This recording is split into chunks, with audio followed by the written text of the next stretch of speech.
welcome back. All right, so I've done this video. This is the third year that I've done this video, as far as I know anyways, talking about all 32 organizations and giving all you fine people on the internet my honest opinion about all 32 organizations. And this will be the first time that I've talked about Utah's organization as well. Now, I've got more information on the board than I had last year or the year prior. And that's something I try to do, is add more information and not just, same thing as last year. I don't want to do that.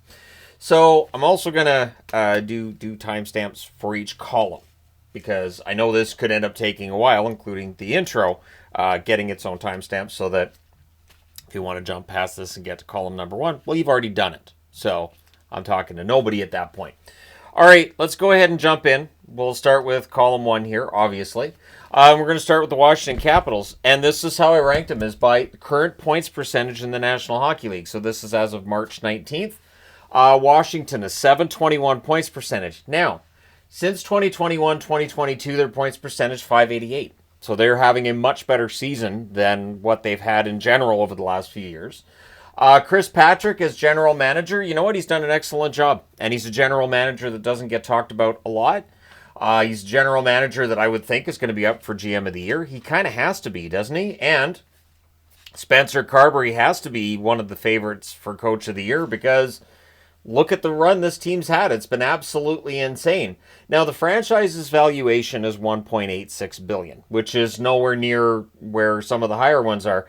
And I wanted to include that because with the salary cap going up by a lot, it could hurt teams that may not be the big spenders, that may not have all that money.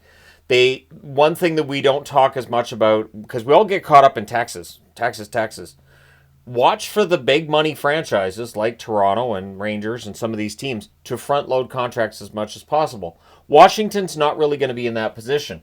Now, Future Watch, which recently came out from the Hockey News, and I'm going to go ahead and point this out to all you fine people on the internet. It's currently available. This is from the Hockey News. Now, this was ranked before the trade deadline.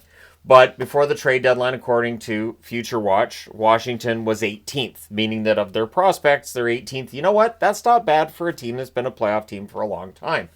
And cap space for this summer, they have more than $23 million in cap space. Washington is an excellently run organization, and they didn't need the rebuild that I thought they did a couple years ago. So there you go. Winnipeg, 710 points percentage currently over the seasons from 2022 until now, or 2021-2022 until now, 622 points percentage. Kevin Cheveldayoff as general manager, Scott Arniel as coach. Arniel's done a very good job. Cheveldayoff has been smart in that he hasn't overreacted when the teams had their failures here and there in the playoffs. But I think this is kind of where the rubber meets the road. This is the best position the Jets have, I think, ever been in their organization's history. So if they fail to get very far in the playoffs this year, I think there will be some questions asked about Cheveldayoff, the job he had putting together a team that was, going to go for a Stanley Cup. I don't think there'll be a lot on Arniel. One thing that's notable is the franchise's valuation, $1.1 billion, is one of the lower numbers in the NHL. And so with the salary cap going through the roof, the Jets are not going to be a team that's spending a lot of money up front on contracts. The good news is most of their core players are signed to contracts for a while yet. So that's not something they really have to worry about that much. And Future Watch. I was surprised by this. The Jets are 7th on Future Watch. Yeah, they got some good prospects. So the Winnipeg Jets are considered to be in a pretty good position now and going forward. And they have $37+ million in cap space this summer. So that's not bad. So the Winnipeg Jets are in pretty good shape. Then you got Dallas, 664 points percentage currently. Since 2021-2022, a 652 points percentage. Right near the top of the league. Dallas, I think, gets underrated by people who are not Dallas fans. I do believe that. And Jim Nill might be, for my money, the best general manager in the National Hockey League. That magazine almost fell. Look at that. I caught it before it fell. Just caught it out of the corner of my eye. Jim Nill, I think, does an amazing job with the Dallas Stars. The Rantanen trade, I do have some minor concerns with, but it's just because I was a huge fan of Stankoven, so there's that. Pete DeBoer is very good as a coach. I think he gets a lot of criticism when there's failures come playoff time. but I think he's underrated as a coach. I think he's done an excellent job for the Dallas Stars. Their valuation at $1.65 billion. The good news for them, they're in Dallas. They're in a no-tax state, so I would think the valuations are going to keep going up. And if we're getting into a bidding war for players, Dallas might be able to do that, although they only have $13+ million in cap space only this summer. Future Watch has them 25th, which is understandable since they've been good for a while, and they've been willing to trade out some players and prospects in order to be a contender now. Carolina, 642 points percentage this season. Over the last few years, though, 681 points percentage, excellent. The numbers in Carolina are excellent. All that's missing is the Stanley Cup. Eric Tulsky as GM. So the Rantanen, I think there's too much being made about Rantanen deciding he didn't want to play in Carolina. I do. I think it's been blown out of proportion a little bit. I'm not saying he was willing to play or sign, just I think it's been blown out of proportion a bit. And while the return for Rantanen, Canes fans might look at and go, clearly Tulsky's in over his head, I still think it's fine. I think he did well there. Rod Brindamore's an excellent coach, although questions still remain about whether or not this team can get over the hump in the playoffs, playing the systems Brindamore's got in place. The team's valuation, $1.29 million.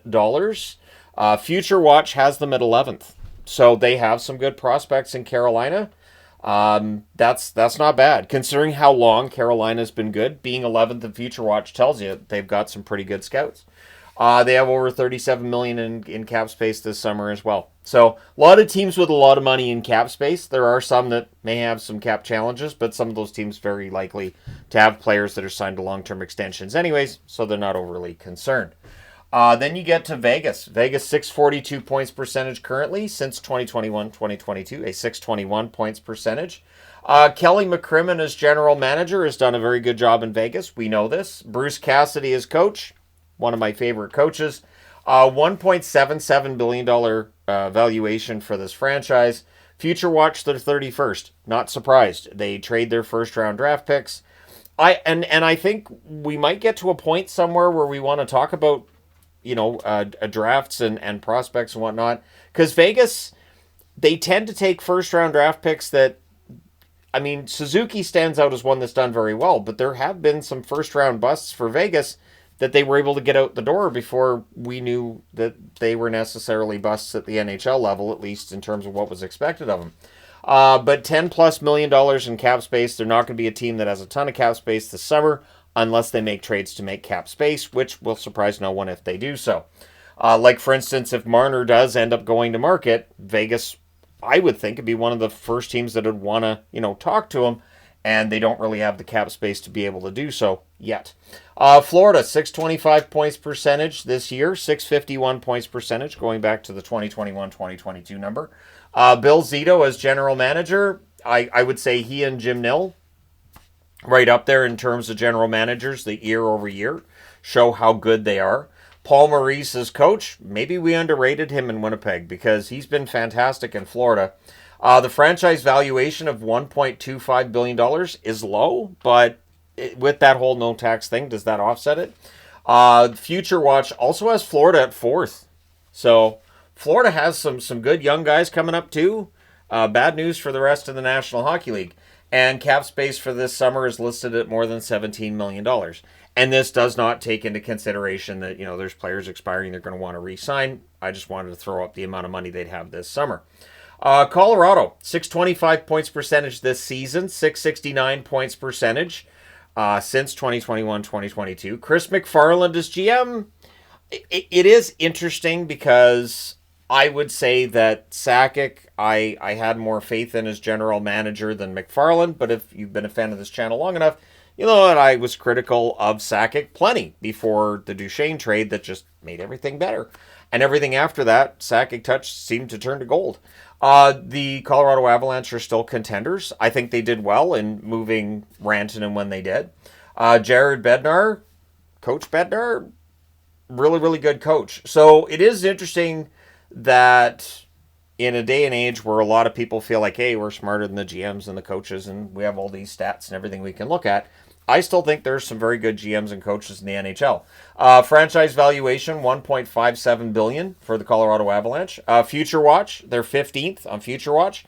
And as I've mentioned, if you have a good team that is quite good on the ice and your Future Watch numbers tell you have a good prospect pool, you're doing something right. They have $7+ million in cap space. So they are not a team that has a ton of cap space for this summer. But I mean, Colorado's already pretty much set. So is that a concern? Let me know your thoughts. Toronto, 619 points percentage this season, 657 points percentage going back to 2021, 2022, and overall. Brad Treliving is general manager. I'm on the fence with Treliving. In all honesty, I mean, I look at Calgary and I think he did okay. Do I think he's pulled off some moves? I'm like, wow, seriously, how did they do that? Not really. Craig Berube is a coach. A lot of talk about how he's got Toronto playing the right way, but we don't know until the playoffs. And St. Louis had their struggles in the playoffs after that cup win in 2019. They did get the cup win in 2019, and that's, of course, if you're Toronto, what you're looking at. But I don't know. Now, the franchise valuation tells you that when the cap goes up, Toronto is still going to be first in line with some money. They have a valuation of $3.66 billion as a franchise. You can print money with Toronto. Future Watch has them at 28th. Not overly surprised there. They have traded out some draft picks and prospects over the years. $21+ million in cap space, and this is where, yes, you can mention Marner. And if they re-sign Marner, they have a heck of a lot less money than that.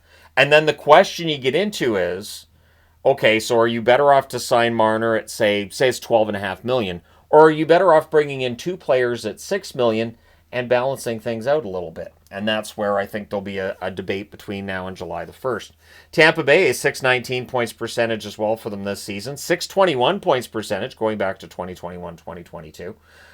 Julien Brisebois as general manager. Some head scratchers with him, giving away a lot of draft picks, and understanding that Tampa Bay is in a position where they want to win now, but I do think they give away too many draft picks. I think they trade away too many prospects too. John Cooper might be the best coach to never win the Coach of the Year award, and it does kind of show the flaw with the Coach of the Year. Coach of the Year is always given to, hey, this team was a surprise, they weren't supposed to be here. This coach wins Coach of the Year because how did he make that happen? And meanwhile, all John Cooper's done is make Tampa one of the best teams in the league since he got there, and he's never in the running, it seems, for Coach of the Year. This year as well, Spencer Carberry, very likely to win it because the Caps were not expected to be that good. Meanwhile, Tampa has stayed in the hunt for first in the Atlantic rather than falling off and crickets when it comes to John Cooper and potentially winning a Jack Adams. $1.8 million or $1.8 billion. Every team's over $1 billion, so if I say million by accident, I apologize. $1.8 billion valuation for the Tampa franchise, and on Future Watch, 26th. Trading out draft picks, trading out prospects does that. $7+ million in cap space this summer. Tampa Bay is going to be right up against it because of the fact that they've had so much success. That makes players more expensive when you've had that level of success. The Oilers, a 618 points percentage this season, 639 points percentage overall from 2021, 2022 until now. Stan Bowman is general manager. I'm not a huge fan of Stan Bowman's moves this final season in Chicago, and I don't know. The Oilers, I still think there are some flaws with this team that have not been addressed. And I think it is valid for Oiler fans to question management should this team lose early in the playoffs this year. Chris Knobloch's a very good coach. He turned that team around last season, and I think he's earned himself the right to stay on no matter what happens with the Oilers in the playoffs this year. I say that knowing that the easiest thing to do is fire the coach. The franchise has a valuation of $2.4 billion. That's where it helps to have a new arena and that whole district and all that. It makes the Oilers more valuable as a franchise. Future Watch, the Oilers are in good shape, 8th. I'm guessing Matt Savoy brings that up a little bit. They have over $12 million in cap space this coming summer. Keeping in mind that next summer, they have to re-sign Connor McDavid. So that's got to be a consideration for Stan Bowman this summer. The LA Kings, very consistent, 614 points percentage this season and a 614 points percentage from 2022 until now.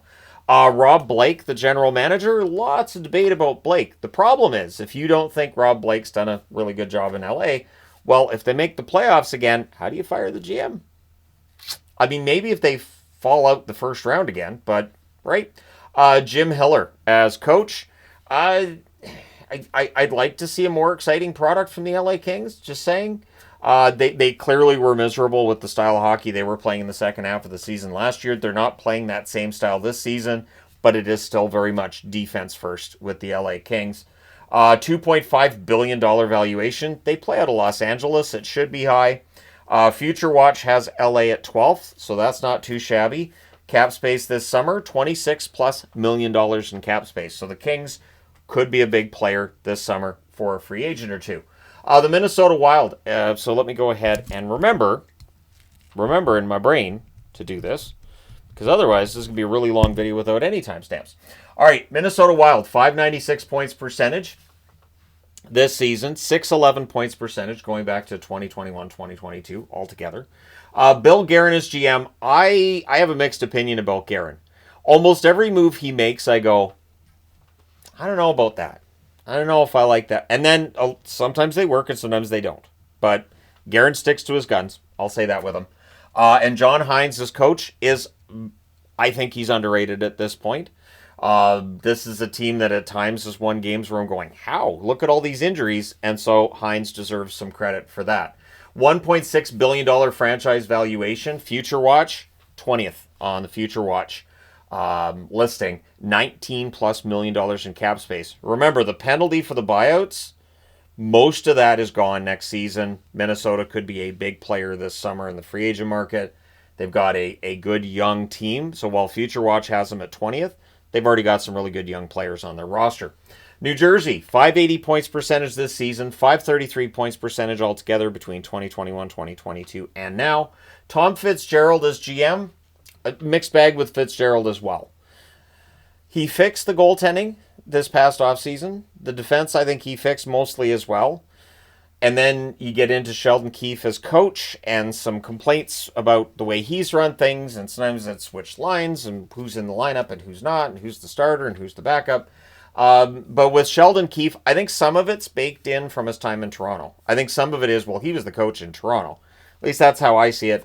But I think Sheldon Keefe was sometimes criticized more in Toronto than he deserved as well, which it's Toronto. That's going to happen. $1.7 billion franchise valuation for New Jersey. Future Watch has them at 23rd. So most of the good young players they have on the roster, that's their young players. And in terms of future guys coming up, not a ton there. $14+ million in cap space this summer. So there's a little bit of money there. There's some improvements that could be made this summer. We shall see. Ottawa, 575 points percentage this season, 502 points percentage if you go from 2021, 2022 until now. And they're finally good. Steve Staios deserves a lot of credit as general manager for this team finally being good. Staios has quietly fixed some parts of this roster, whether it's the goaltending, whether it's on the blue lines, made little changes here. Bringing in Jensen looks like a brilliant move. While Chychrun's been fantastic for the Caps, I don't think Chychrun will be having this season with Ottawa. So it benefited both players for that trade to take place. $1.14 billion valuation for Ottawa. They're not likely to be a team that puts those really big money contracts out there.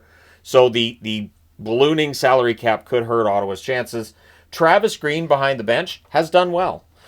Green, there were times when he was in Vancouver where I felt like Canuck fans gave him too much credit and times where I didn't think he got enough credit. And blame goes the same way with a coach. They might get too much or too little. But I think he deserves some credit for the fact that Ottawa's in the hunt and they're above the playoff line. And pretty comfortably above the playoff line as well. Future Watch also has Ottawa at 6th. There are some good young players that have yet to join this roster. Ottawa is in a position where they could be good for a while yet. In terms of cap space, $9+ million. So they don't have as much cap space as other teams. As I mentioned, they probably won't be first in line with the really big money contracts for a guy like a Mitch Marner if they hit the market. But they've got some good young players. And I think the process of draft young players, sign them long term, works. So small market teams, watch for them to be doing that, while the big spending teams are going to be out trying to get guys on the free agent market or trade for players with big contracts because they have the money to spend. The Vancouver Canucks, 551 points percentage this season, 572 points percentage from 2021-2022 until now. Patrick Allvin, last year, I didn't even have to watch last year's video. I would have been very praising of Patrick Allvin. A little less praise this time around. I've been bewildered and befuddled at times by Vancouver, in that last year it felt like as soon as things started to go a little bit south for Vancouver, they'd make a move. They'd make the right trade or the right pickup or dump the right player as needed. This year, it's been a little bit more gritting your teeth and hoping for the best. And with Rick Tocchet, much the same. I do think that with Tocchet's system, we're never going to see the Canucks putting up a ton of shots. They probably won't be allowing a ton of shots either, but it has led to a team that can be kind of boring to watch. And when you're losing and you're boring to watch, it's a little more difficult than when you're exciting and losing. So there's that. $1.73 billion franchise valuation for Vancouver. The Canucks are a big market by Canadian standards. Their future watch at 27th, not surprised. Vancouver is not, they've never really, and this goes back to Benning. Heck, I could go back to the Nonis era. It hasn't felt like they're as concerned with having that deep prospect pool. They're more likely to trade draft picks.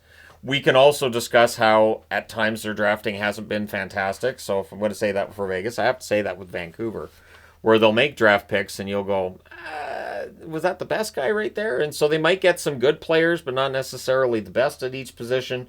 $17+ million in cap space this summer. Keeping in mind Besser's likely to go to market, so they're going to want to replace him.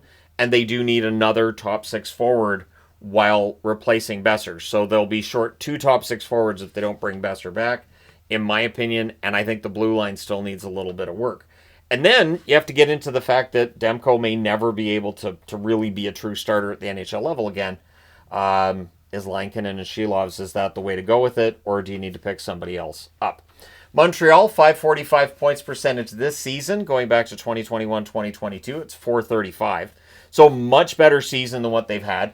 Kent Hughes deserves all the credit in the world. He may very well end up being GM of the season, although there are other candidates for that, looking at Chris Patrick as an example of a guy who might be GM of the year.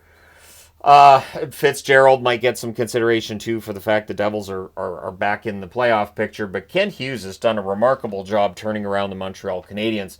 Marty St. Louis, when he came in, it felt like his basically his word to the Habs was, go out there and have some fun. He wasn't worried about the systems as much. He just wanted them to go out and relax and have fun. Man, has this ever bore some wonderful fruit for this organization and their fans? Their franchise valuation's high. They're owned by the Molson Company. $2.93 billion. They have lots of money. So, yes, with all the economical discussions and all of that, there are teams in Canada that could hurt. I don't think Montreal will be amongst them. They have some money. They'll be fine. Future watch 14th for Montreal. So they also have some good prospects coming up. I talked about Demidov and Reinbacher. There are others.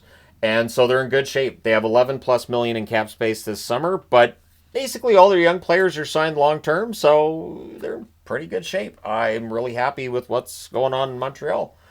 Yes, I can say that as a Bruins fan because I like the players in Montreal. I like the coach. I like the GM. I like the direction of the team. It's not to like. Things change a lot when you run a channel and talk about all 32 teams as opposed to just, watching hockey as a fan and being able to be so tribalist. My tribalism is really eroded from where it was, say, 10 years ago. Calgary, 545 points percentage for them as well. Since 2021-2022, a 572 points percentage. Craig Conroy, I think a pretty good job this year. This was a team that wasn't expected to be at this level. So Ryan Huska deserves a ton of credit as well. And if Calgary makes the playoffs, I've seen a lot of, Wolf deserves the Calder if they get there. Huska deserves consideration for Coach of the Year, and Conroy deserves at least consideration for GM of the Year, for Calgary being this good when they weren't expected to be. $1.58 billion valuation for the team. That will go up substantially once they have their new building. Once that new arena's in, the valuation will be more closer to the Oilers. So yeah, the Flames are in good shape. Future Watch has them 30th. there's some similarities to Vancouver. I did think it was interesting that both Vancouver and Calgary have that 572 points percentage. Neither of them have really committed to rebuilds, and both of them you can point to draft picks they've made over the last decade that haven't really worked out. And in terms of cap space, Calgary's got a ton, $34+ million in cap space. So Calgary might be a team to watch this summer if Craig Conroy decides, you know what, to heck with it. We're going to go for the playoffs next year. He could be in the market for a couple of free agents and bring him in, and you never know what might happen. St. Louis, a team that we thought might be going into a rebuild, but they got a couple of free agents. They stole a couple of RFAs out of Edmonton, and that's the kind of thing Calgary, I think, might be looking at. But St. Louis, 543 points percentage for them currently. 567 points percentage over the time period mentioned here, 2021-2022. Doug Armstrong, general manager. Is the shine back now that St. Louis is really good and they're storming up through the standings? I think it has. I think that adding Holloway and Broberg was a stroke of brilliance on his part. Jim Montgomery picking up Montgomery when Boston fired him within days. Looks like that was a stroke of genius as well, because while they weren't playing awful under Bannister, they're definitely playing better under Montgomery. And the interesting part of that too is that the underlying numbers told you St. Louis was playing better before their record reflected that. So for a lot of people in the analytics community, they were saying, nope, Montgomery's better, and you can see it here and here. And now we're seeing that on the ice. We're seeing that with the results. $1.3 billion valuation for St. Louis. So on the lower end there, Future Watch has them at 9th. So strong prospect pool. They have some draft picks too. $9+ million in cap space this summer. Not a ton of cap space compared to other teams, but they could still add. Sure. The Islanders, 522 points percentage this season, 545 points percentage overall, going back to the timeline mentioned here. Lou Lamoriello as GM. Is he good? I'm hearing a lot of no's. I'm hearing some, yeah, sure, he's been around it forever. And both people probably have a valid point. I'm always bewildered that in the offseason we watch what Lou Lamoriello does and we go, well, that's not going to work. Why is he, that guy's 68 years of age. Why is he adding, oh, well, the guy scored 20 goals. Knows what he's talking about. And it does feel that way, that the Islanders bring guys in that you look at and go, well, that's not going to get him into the playoffs. And it does. So would I be surprised? I've mentioned this a few times. I'll say it again here. I will not be surprised if the Islanders just continue the run they've been on lately and all of a sudden they're a playoff team. We're like, how the heck they get there? Patrick Waugh deserves some credit. He's a good coach. I think it's interesting how early he pulls a goaltender. I know that seems like an odd thing to bring up, but he really is the pioneer of that. He started it in Colorado with, it's 8 minutes left. I'll pull the goalie now. And every now and then it works. So now every coach, got to give it a shot. Franchise valuation, $1.68 billion. Their valuation's gone up, but they did get their building. You get your building, your franchise is worth more money. Future Watch, the Islanders at 24th. Because Lou it doesn't feel like he prioritizes that like other GMs do. He just, season to season, he goes, this is my team. I think that's fine. That's good. It's fine. And it works. So for people who don't like what Lou does, it probably gets really frustrating.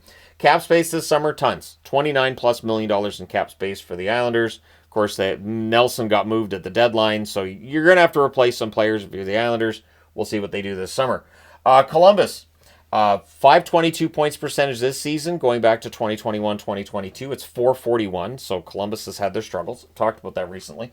Don Waddell, general manager. I have faith in Don Waddell. I do. I think that this summer should be very interesting with Columbus. And I like Dean Evason as coach, always have. I was sad when Minnesota fired him and very happy when Columbus picked him up. $1.06 billion franchise valuation. That is the lowest in the National Hockey League. Future Watch, though, has them third. So I'm wondering with Columbus, this is a team that whether they do or don't make the playoffs this season, their young players are getting better, and they've still got some good young players that haven't come in yet. So you combine that with the fact they have more than $40 million in cap space this summer, they're going to be fascinating. We could see some players going to Columbus. We could see Columbus being a big player in free agency, and you combine that with the fact they've got all these good young players, Columbus could all of a sudden be a wagon. We'd be like, how did the bandwagon go to Columbus? Does that ever happen? The answer is not really, no. Utah, 522 points percentage, same as Columbus. Arizona, over that time period had a 415 points percentage. So Utah has definitely been good.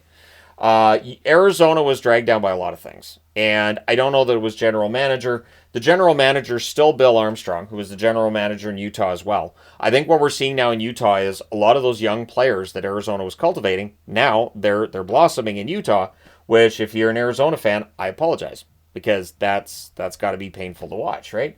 Andre Tourney behind the bench still. I do wonder if Utah fails to make the playoffs. I wonder if Tourney comes back next year. The franchise valuation of $1.2 billion, that's going to go up next year. When they do the valuations next November, that's going to go up. If this team has any level of success in the playoffs, this is really going to go up, I think. Now, Future Watch also has Utah at 5th because Arizona stockpiled so many prospects and draft picks. $20+ million in cap space for Utah. They will be a team to keep an eye on because they've already got a lot of the young players signed. There are still some young guys they are going to have to. But with this salary cap doing what it's going to do, it's going to have an effect. The Rangers finishing out this column, so I can't forget to put the timestamp for the next column up, right? Of course I can. 522 points percentage for the Rangers this season, going back to 2021-2022. Until now, it's 640. So the Rangers have had some strong runs, but they haven't had that Stanley Cup final run. They haven't won a championship, so that's the focus. Chris Drury. Man, at times this season, tire fire with New York. I did the video talking about the tire fire that was the Rangers. And yet they started the season very well. They've had a couple of good runs since that tire fire video. But 4-5-2 in their last 11, I have no idea what to expect from the New York Rangers. And Chris Drury, I think, gets a lot of the blame should this team end up missing the playoffs. Does Peter Laviolette take the fall if this team misses the playoffs? I don't think so. But I've seen Laviolette fired before when I didn't expect it, so you just never know. Franchise valuation's high because it's the Rangers. $3.23 billion, and this is a team that is awash with money, so with salary cap going through the roof, they will be able to front-end contracts and give out bonuses that other teams cannot. Remember, the bonuses get paid on July 1st. So we always talk about how, it's not fair, taxes. Cash bonuses that are paid on July the 1st, I think, deserve to be a focus as well. Because some of these teams can afford to give a guy $10 million up front. Well, I mean, Winnipeg can't compete with that. They can't give somebody 10. I mean, they could, but generally, they don't. So the Rangers are probably going to start throwing around some big money up front. Future Watch had the Rangers at 19th and $12+ million in cap space this summer. So the Rangers are going to be interesting. All right, I got to get that in there. All right. Last column, I promise, and then I'm done for today. I apologize. Well, other than the games I review tonight, Detroit. I decided before this video. You know what? This video is going to go as long as it's going to go. Detroit, 515 points percentage this season, 502 points percentage from 2021-2022 until now. Steve Yzerman. There's so much of a divide with Yzerman, and I was a big believer in the Yzer plan. I'm not sure that I'm a big believer in it now, and if Detroit fails to make the playoffs again this season, I think rightfully people will be asking questions about what exactly that plan's going to look like going forward and how Yzerman's going to get Detroit there. Todd McClellan's done a very good job behind the bench. I'd be shocked if he's not still the coach next season. However, if Detroit decided to move on from Yzerman, which sounds crazy too, but you get a new GM, you never know what's going to happen with the coach. $1.85 billion valuation for Detroit. They are an Original Six franchise, good building, good market. They will always have a high valuation. Future Watch has them right in the middle at 16th. $25+ million in cap space for the Detroit Red Wings. So Detroit has cap space this summer.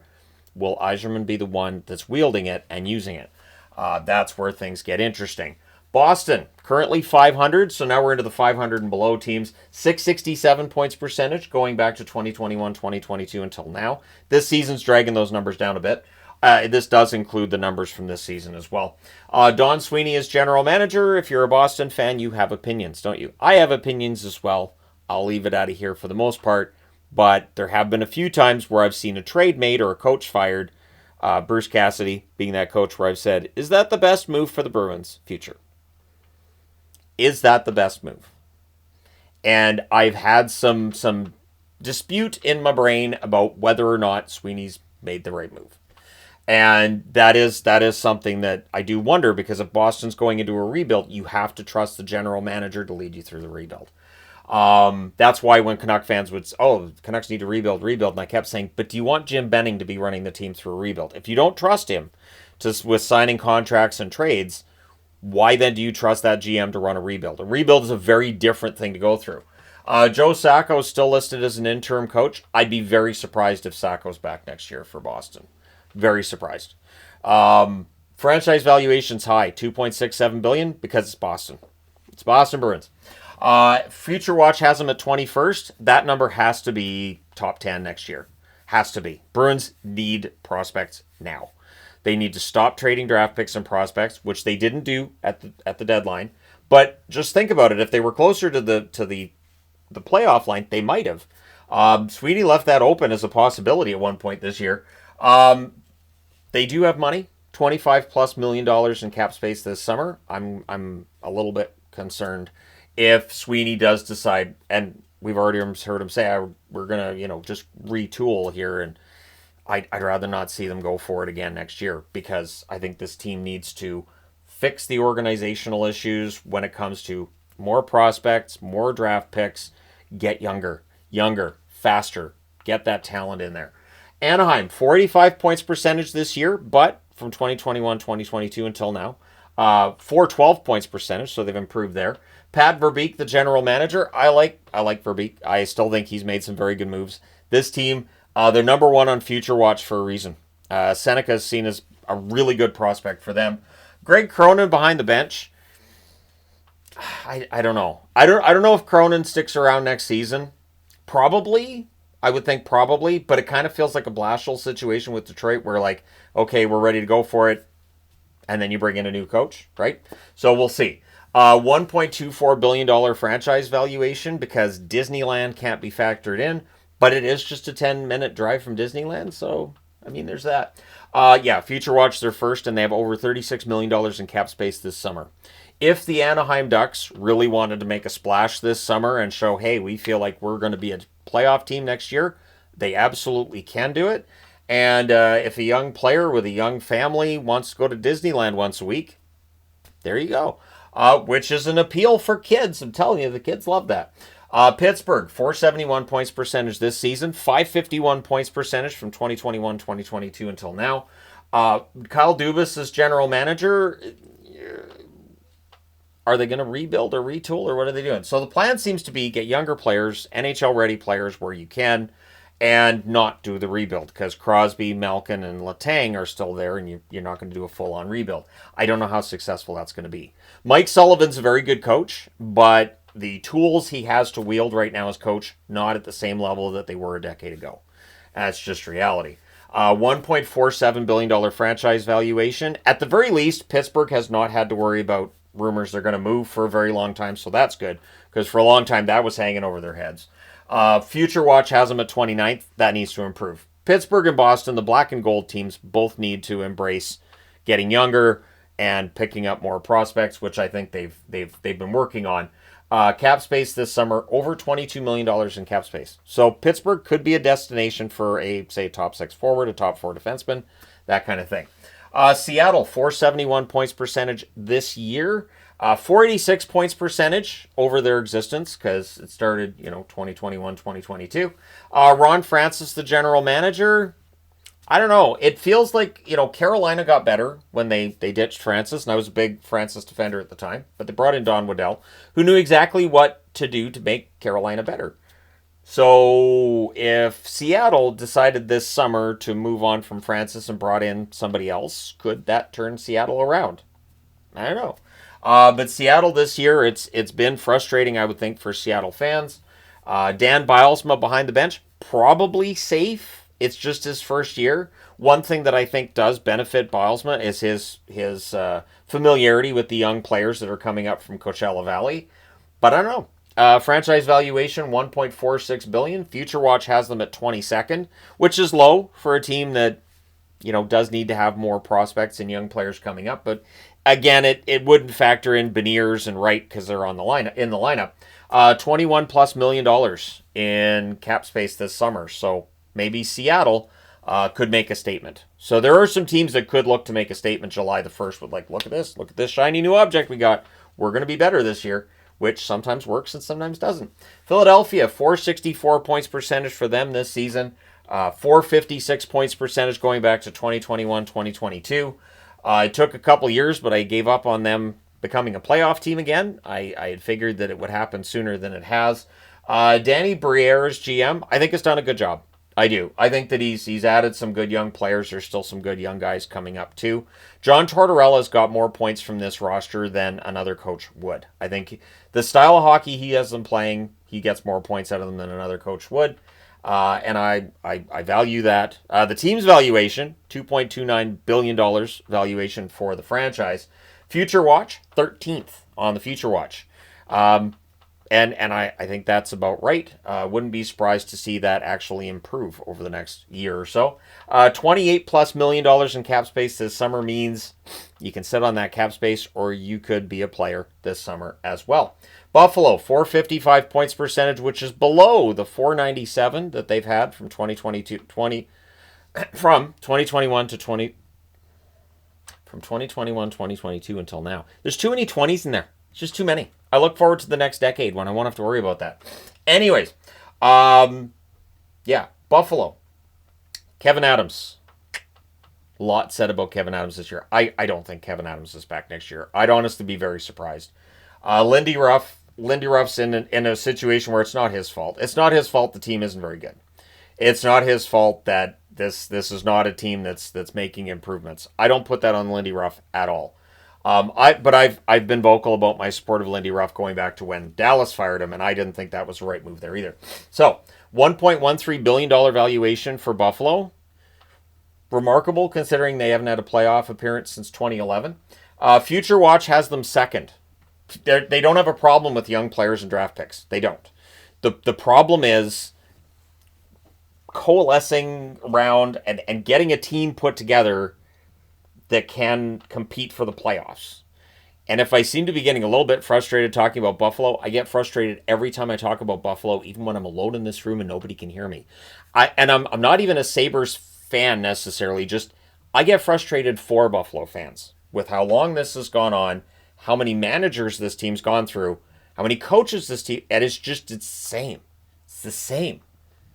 Just, they go through GMs like Spinal Tap went through drummers, right? Okay, Nashville, 433 points percentage. A little bit below where people expected it, myself included. Their average 553 points percentage from 2021, 2022 until now. See, I got it out that time, no problem. Barry Trotz, bit of a mixed bag with Barry Trotz. I was a huge fan of him that first season, and during the summer I was like, hey, look at these moves he's made. Oh, egg on my face on that one. Because people say, oh, THG never admits he's wrong. I always admit I'm wrong. But yeah, Barry Trotz definitely needs to have a better summer. He's talking about rearming for next season. We'll see how that looks. The problem being that Marchessault and Stamkos get a year older again. So if they haven't quite had the seasons you expect, the idea that they're going to bounce back next year, it's a little bit more of a challenge when you're older. Andrew Burnett behind the bench. I don't know if he's back next year. Burnett may very well end up being on the way out. If Nashville decides to make that move, I would think that happens right as the season comes to an end. $1.32 billion franchise valuation. This is another franchise that at one point in time there was discussions about whether or not it was a viable location. I haven't heard that in a long time. Future Watch has them at 17th. And in terms of cap space this summer, a little over $20 million. So they have more than $20 million in cap space this summer. Look at this cap space. This is insane. Chicago, 360 points percentage for Chicago this season, which is right around where they've been from 2021 until now. 363 points percentage over that time period. Kyle Davidson's done an excellent job of building. And I'm just going to say it. The roster on the ice is starting to look the way it will look for the next decade. Vlasic on the blue line, Crevier on the blue line. Nazar has come along. Bedard, I know people might be frustrated with Bedard's production this year, but for a 19-year-old, he's fine. He's 19. Like, I just can't imagine 19. When I was 19, oh my gosh, I cannot imagine that level of pressure, just thinking about back then. Anders Sorensen is the interim head coach. I'd like to see the interim removed and see him named just the full-on head coach, which, as far as I know, has not happened yet. But it should. I think that Sorensen has earned it. And not necessarily because their record's been better under Sorensen, but because you can see the team's kind of having some fun, and you can see that his familiarity from Rockford helps when these guys come up. So having the guy who's been your AHL, and it's the same as like Bilesma in Seattle, that familiarity I think helps. And so I'm optimistic about Chicago next year. $2.45 billion valuation because original 6 and a pretty solid, pretty stable market. Future Watch has them at 10th. So Chicago's got some good young players already on the roster and some other good young players on the way. $31+ million in cap space. Chicago does not have a problem attracting players. They never have. And I don't think that's going to change this coming offseason either. And then you got San Jose. 331 points percentage this year, which is below the total number from 2021 until now. 365, the number. So not a great number. Mike Grier as GM has done well. At times, there may be a trade or two you can look back on and go, Like the Timo Meier deal, while everybody else was dumping on him and saying, what a terrible deal. I was like, it's not that bad. Go back and look at it. It's not that bad of a trade. I think there were a lot of people that wanted to go after Grier as soon as he was GM, and so every time he made a trade, they went after that trade for being bad. But I think he's done well enough, and they've got some good young prospects on their roster, and some good ones that I think are still on the way, although Future Watch has them at last. 32nd. Let me just crack this open. I mean, we're 46 minutes into the video. Does it really matter if I open up a magazine here and see? And just see, San Jose. So they have them. Oh, they're first. Why did I have them ranked at 32nd? You know what? It's fine. I'll leave it as it is. Let me just go back and find it here. So average ranking. Average ranking. Let me go into San Jose here. Not once from 2004 till 2024 did the Sharks finish in Future Watch top 10. New regime in 2025, number 1 rank. So, I guess that's the average ranking of the players. Because when you get into the actual magazine here, like, so for instance, Pittsburgh's 24th there, they're 29th there, that's fine. It's fine. But yeah, San Jose at first. Because they've got Dickinson, Musty, Mahatmadulin, so that's a player who's currently on the roster. Chernyshev, Bystad, Haltonen, Graf, there's Cagnoni, or Cagnoni. Let me just go through all of them here. All right, Anaheim 2nd, Future Watch 1st. Boston 28th, 21st on there. Yeah, they're around the same. Buffalo 11th. Calgary 18th. Let me just put that through. I'll just put another timestamp on that there. There it works. We're 47 minutes in. We're good. We're good.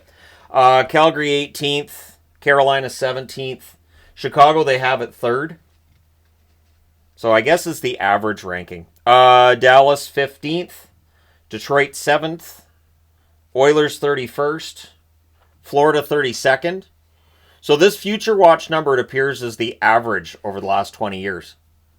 That still checks out.